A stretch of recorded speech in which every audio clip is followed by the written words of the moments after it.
আপনারা কারা কারা বাবা মাকে কষ্ট দেন, আজকে তাদের জন্য আমার এই মেসেজ। আপনারা কারা কারা বাবা ইভেন মা বা পাড়াপড়শি আত্মীয় স্বজন সবাইকে কষ্ট দেন বা কষ্ট দিয়ে কথা বলেন, তাদের জন্য আজকে আমার মেসেজ। কথাগুলো মনোযোগ দিয়ে শুনবেন। যারা বাবা মাকে কষ্ট দেয় তারা দুনিয়াতেও সুখী হতে পারে না, তাদের জন্য আখেরাত তো শেষ। কারণ বাবা মা পায়ের নিচে হচ্ছে সন্তানের জান্নাত।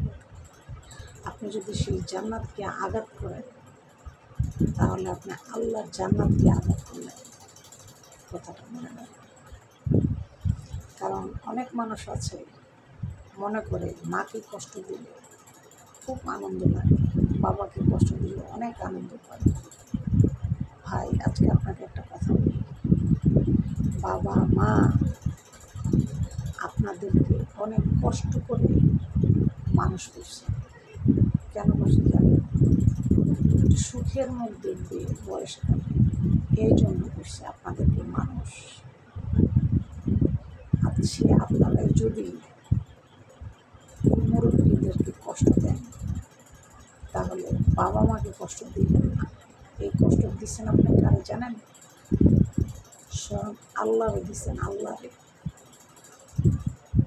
কারণ আল্লাহ নিজে বলছে, আমার পরে যদি কাউকে তুমি সম্মান করো সেটা হচ্ছে তোমার বাবা মাকে করো। কারণ আমি যেভাবে লালন পালন তোমাদেরকে করি, তোমার বাবা মাও তোমাদেরকে সেভাবেই লালন পালন করে। তাই বাবা মাকে কষ্ট দিবেন না, কোনো অবস্থায় বাবা মাকে কষ্ট দিবেন না। চেষ্টা করবেন মরণের আগ পর্যন্ত বাবা মাকে খুশি রাখার জন্য, তাদেরকে সুখে রাখার জন্য চেষ্টা করবেন। এতে আপনি দুনিয়াতে যতদিন বেঁচে থাকবেন আল্লাহ তাআলা আপনাকে ভালো রাখবে, সুস্থ রাখবে, আপনার ছেলে সন্তানকেও সুস্থ রাখবে। তাই বাবা মাকে কষ্ট দেবেন না।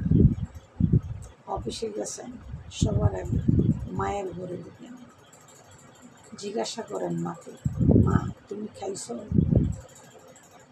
ওষুধ খাইছ, পেট ভরা আমার বউ তোমাকে ভাত দিছে? আগে মার ঘরে যে এগুলো জিজ্ঞাসা করেন। মা যদি বলে বাবারে খাইছি, পেট ভরা খাইছি, তবুও আমার পেট ভুইরা খাওয়াইছে, এই যে কথাটা বলছে মা, আল্লাহ অনেক সন্তুষ্ট হয়ে গেছে, অনেক সন্তুষ্ট হয়ে গেছে। এর বিনিময়ে আল্লাহ তাআলা আপনাকে অনেক কিছু দিবে, যেটা পৃথিবীর কেউ দিবে না আপনাকে, এটাই বাস্তব। আর আত্মীয় স্বজনের সম্পর্ক আপনি যদি ছিন্ন বিচ্ছিন্ন করে চলার চেষ্টা করেন তাহলে আপনি আমার নবীর উম্মত হিসাবে কাল হাসরের ময়দানে আমার নবী আপনাকে উম্মত হিসাবে গণ্য করবে না। কারণ আমার নবীজি বলেছে, আত্মীয় স্বজনের সম্পর্ক যে ব্যক্তি বিচ্ছিন্ন করে চলে সে আমার উম্মত না। তাহলে আপনি যদি আমার নবীর উম্মতি হইতে না পারেন জান্নাত আশা করেন কীভাবে বলেন? জান্নাত কি আশা করা যায়? যায় না। আত্মীয় স্বজনের সম্পর্ক অবশ্যই বজায় রাখবেন, যতটুকু পারবেন খোঁজখবর নেবেন, তাদের সাথে ভালো সম্পর্ক রাখার চেষ্টা করবেন। আর বাবা মা যতদিন বেঁচে থাকবে তাদেরকে সম্মান ও শ্রদ্ধা ও ভালোবাসা দিয়ে তাদেরকে লালন পালন করার চেষ্টা করবেন, যেটা আপনাকে শৈশবকালে তারা করছিল। আপনি এটা করবেন, আপনার ছেলে মেয়েও আপনাকে সেই ভালোবাসা দেবে যেটা আপনি আপনার বাবা মাকে দিচ্ছেন।